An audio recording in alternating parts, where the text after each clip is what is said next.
Η κυβωτός της Διαθήκης, η οποία ονομάζεται και κυβωτός του Μαρτυρίου, ήταν ένα ιερό κυβότιο, μέσα στο οποίο φυλάσσονταν οι πέτρινες πλάκες όπου ήταν γραμμένες οι 10 εντολές που είχε παραδώσει ο Κύριος για δεύτερη φορά στον Μωυσή. Την κυβωτό της Διαθήκης την κατασκεύασε ο τεχνίτης Βεσελεήλ, σύμφωνα με τις προδιαγραφές που έθεσε ο Κύριος στον Μωυσή στο όρο Σινά. Φυλασσόταν αρχικά μέσα στην σκηνή του Μαρτυρίου, κατά την περιπλάνηση στην έρημο του Σινά και αργότερα μέσα στο ναό της Ιερουσαλήμ. Η κυβωτός της Διαθήκης αποτελούσε το σύμβολο της παρουσίας του Κυρίου ανάμεσα στον λαό του το Ισραήλ και επικοινωνούσε μαζί τους, παρέχοντας συγκεκριμένες εντολές και κατευθύνσεις όταν ήταν απαραίτητο. Κατά τη 40ετή περιπλάνηση των Ισραηλιτών στην έρημο, η κυβωτός μεταφερόταν από τους ιερείς μπροστά από το λαό και το στράτευμα. Κατά τη μεταφορά της η κυβωτός ήταν πάντα τυλιγμένη με ένα κάλυμα από δέρμα φώκιας και με ένα γαλανό ύφασμα, κρυμμένη προσεκτικά ακόμα και από τα μάτια των Λεβιτών που τη μετέφεραν. Η Παλαιά Διαθήκη αναφέρει ότι η κυβωτός ήταν κατασκευασμένη από ξύλο ακακίας, το οποίο δεν σαπίζει. Είχε μήκος 2,5 πύχης, 1,5 πλάτος και 1,5 ύψος, περίπου 114 επί 68 επί 68 εκατοστά. Σύμφωνα με τη βιβλική περιγραφή, η κυβωτός της Διαθήκης ήταν ένα εκπληκτικά όμορφο αντικείμενο. Ήταν στολισμένη με 2 χερουβίμ, άλλοι αναφέρουν φτερωτές φύγγες, ήταν ολόκληρη καλυμμένη μέσα και έξω με το πιο καθαρό χρυσάφι και η επάνω επιφάνειά της ήταν επίσης σκεπασμένη με χρυσάφι. Γύρω της υπήρχε μια χρυσή στεφάνη, η οποία φαινόταν σαν συστρεφόμενα κύματα.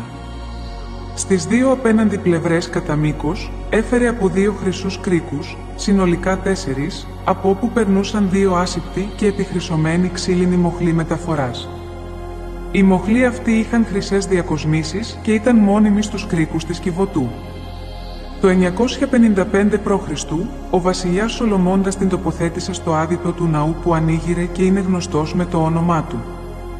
Η είσοδος στο άδυτο αυτό επιτρεπόταν μόνο μία φορά το χρόνο, στη γιορτή της ημέρας του εξυλασμού.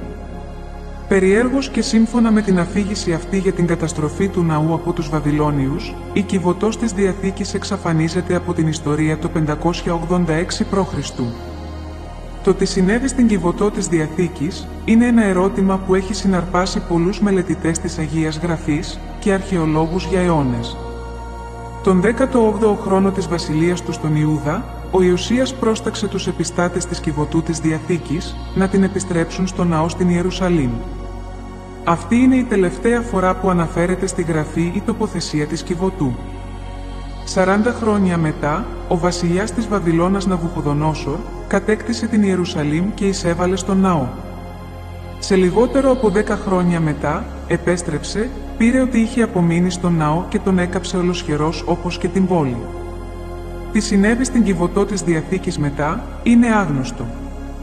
Κάποιοι λένε ότι την πήρε ο Ναβουχοδονόσορ ή καταστράφηκε μαζί με την πόλη ή τη μετακίνησαν και την έκρυψαν ασφαλή κάπου μακριά, όπως προφανώς συνέβη όταν ο Φαραώς Ισάκ της Αιγύπτου εισέβαλε στον ναό κατά τη διάρκεια της βασιλείας του Ροβοάμ, γιου του Σολομώντα. Αν η κυβωτός βρισκόταν στην Αίγυπτο, σύμφωνα με την πλοκή της ταινίας «Οι άρπαγες της χαμένης κυβωτού της Διαθήκης», οι Λεβίτες δεν θα μπορούσαν να την επιστρέψουν, αφού δεν βρισκόταν στην κατοχή τους. Το μη κανονικό βιβλίο Β' Μακαβαίων αναφέρεται στον Ιερεμία, πριν τη Βαβυλωνιακή εισβολή, και λέει: «Ακόμη στα αρχεία ήταν γραμμένο ότι όταν έφτασαν στο βουνό, όρος Νεβό, όπου ο Μωυσής ανέβηκε και αντίκρισε τη χώρα που ήταν ιδιοκτησία του Θεού, ο προφήτης ειδοποιήθηκε από το Θεό και διέταξε να τον ακολουθήσουν η σκηνή του Μαρτυρίου και η κυβωτός της Διαθήκης. Όταν ο Ιερεμίας ανέβηκε στο ίδιο σημείο, βρήκε μια μεγάλη σπηλιά. Έβαλε μέσα εκεί την κυβωτό, τη σκηνή και το θυσιαστήριο του θυμιάματος και έφραξε την είσοδο. Όμως, μερικοί από τους φίλους του Ιερεμία τον ακολούθησαν για να επισημάνουν το δρόμο της σπηλιάς, αλλά δεν μπόρεσαν να τον βρουν. Όταν το έμαθε ο Ιερεμίας, τους επιτίμησε αυστηρά και τους είπε: «Ο τόπος θα παραμείνει μυστικός, ώσπου ο Θεός να λυπηθεί τον λαό του και να τον συγκεντρώσει πάλι. Τότε αυτός θα φανερώσει που είναι κρυμμένα αυτά τα πράγματα και θα ξαναφανεί η δόξα του Κυρίου στην Εφέλη, όπως φαινόταν τον καιρό του Μωυσή, καθώς και αργότερα, όταν ο βασιλιάς Σολομών προσευχήθηκε να καθαγιαστεί ο ναός με τη δόξα του Θεού.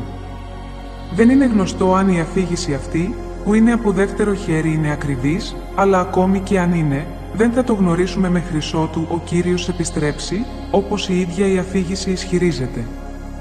Άλλες θεωρίες αναφορικά με το που βρίσκεται η χαμένη κιβωτός της Διαθήκης περιλαμβάνουν τους ισχυρισμούς των Ραββίνων, Σλόουμο Γκόραν και Γιαχούντα Γκέτς, πως είναι κρυμμένη κάτω από την βάση του ναού, θα μένει εκεί πριν μπορέσει ο Ναβουχοδονόσορ να την αρπάξει.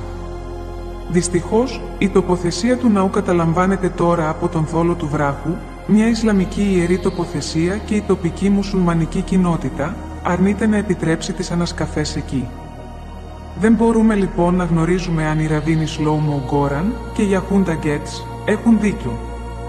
Ο εξερευνητής Βένταλ Τζόουνς, μεταξύ άλλων, πιστεύει πως ένα χειροποίητο αντικείμενο βρέθηκε μεταξύ των κυλίνδρων της νεκράς θάλασσας. Ο ενιγματικός χάλκινος κυλίνδρος της σπηλιάς 3 του Κουιμιράν είναι ένα είδος χάρτη θησαυρού, όπου αναφέρονται λεπτομερώς οι τοποθεσίες κάποιων πολύτιμων θησαυρών που πάρθηκαν από τον ναό πριν φτάσουν οι Βαβυλώνιοι. Μεταξύ αυτών ήταν και η χαμένη κιβωτός της Διαθήκης. Κατά πόσον αυτό αληθεύει, μένει να δειχθεί, καθώς κανείς μέχρι στιγμής δεν έχει κατορθώσει να εξακριβώσει όλα τα απαραίτητα γεωγραφικά ορόσημα που απαριθμούνται στον κύλινδρο. Είναι ενδιαφέρον πως κάποιοι πανεπιστημιακοί εικάζουν πως ο χάλκινος κύλινδρος μπορεί να είναι η καταγραφή που αναφέρεται στο Β' Μακαβαίων, που περιγράφει τον Ιερεμία να κρύβει την Κιβωτό. Αν και πρόκειται για μια ενδιαφέρουσα εικασία, παραμένει ανεπιβεβαίωτη. Ο πρώην Ανατολικοαφρικανός ανταποκριτής της εφημερίδας The Economist Graham Hancock δημοσίευσε ένα βιβλίο το 1992 με τίτλο «Το σημάδι και η σφραγίδα». Η αναζήτηση της χαμένης κιβωτού της Διαθήκης, στο οποίο επιχειρηματολογεί πως η κιβωτός είχε μεταφερθεί κρυφά στην εκκλησία της Αγίας Μαρίας της Ιών στο Αξούν, που είναι μια αρχαία πόλη της Αιθιοπίας. Ο εξερευνητής Ρόμπερτ Κόρνουκ, του Ινστιτούτου BASE, επίσης πιστεύει πως η κιβωτός μπορεί να βρίσκεται στο Αξούμ. Κανείς όμως δεν την έχει βρει εκεί μέχρι στιγμής. Παρομοίως, ο αρχαιολόγος Μάικλ Σάντερς πιστεύει πως η κιβωτός είναι κρυμμένη μακριά σε έναν Αιγυπτιακό ναό στο Ισραηλινό χωριό Τζοχέρια, αλλά θα πρέπει πραγματικά να την βρει εκεί. Μια αμφίβολη Ιρλανδική παράδοση ισχυρίζεται πως η κιβωτός είναι χαμένη κάτω από τον λόφο Τέρα στην Ιρλανδία. Κάποιοι Ιρλανδοί πανεπιστημιακοί πιστεύουν πως αυτή είναι η προέλευση του θρύλου το πιθάρι με τον χρυσό στο τέλος του ουράνιου τόξου. Ακόμη λιγότερο πιστευτές είναι οι αξιώσεις των Ρον Γκάιατ και των Κρότσαρ, όπου ο Γκάιατ ισχυρίζεται πως πραγματικά έχει δει τη χαμένη κιβωτό της Διαθήκης θαμμένη κάτω από το λόφο του Γολγοθά, και ο Κρότσαρ να ισχυρίζεται πως την έχει δει στο βουνό Φασγά, κοντά στο βουνό Νεβό. Και οι δύο αυτοί άνδρες χαίρουν μικρή εκτίμηση από την αρχαιολογική κοινότητα και κανένας τους δεν έχει καταφέρει να τεκμηριώσει τους ανεπιβεβαίωτους ισχυρισμούς τους με κάποια μαρτυρία. Ενδιαφέρουσες θεωρίες, όπως οι αναφερθήσεις παραπάνω, συνεχίζουν να προσφέρονται, αλλά η κιβωτός ακόμη αναζητείται. Ως αποτέλεσμα, η περιέργεια οδήγησε πολλούς ερευνητές αλλά και τυχοδιώκτες στην ανακάλυψη της χαμένης κιβωτού, και το ερώτημα σχετικά με την τύχη της παραμένει άλυτο μυστήριο.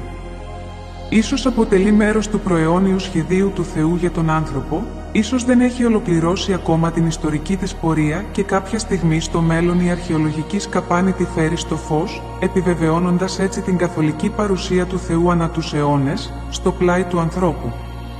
Ο συγγραφέας του Β' Μακαβαίων ενδέχεται να έχει πολύ δίκιο. Ίσως να μην ανακαλύψουμε τι συνέβη στη χαμένη κιβωτό της Διαθήκης, έως ότου ο ίδιος ο Κύριος επιστρέψει. Η κιβωτός μοιάζει να εξαφανίστηκε στη βαθιά νύχτα της ιστορίας, αφήνοντας πίσω της μόνο θρύλους και οικοτολογίες. Τελικά, η κιβωτός της Διαθήκης παραμένει χαμένη για όλους πλην του Θεού. Εάν σας άρεσε αυτό το βίντεο και βρίσκεται ενδιαφέρον στο κανάλι μας, και εάν μας παρακολουθείτε για πρώτη φορά, κάντε εγγραφή στο κανάλι, κοινοποιήστε το βίντεο και πατήστε το καμπανάκι για να λαμβάνετε όλες τις νέες μας ειδοποιήσεις.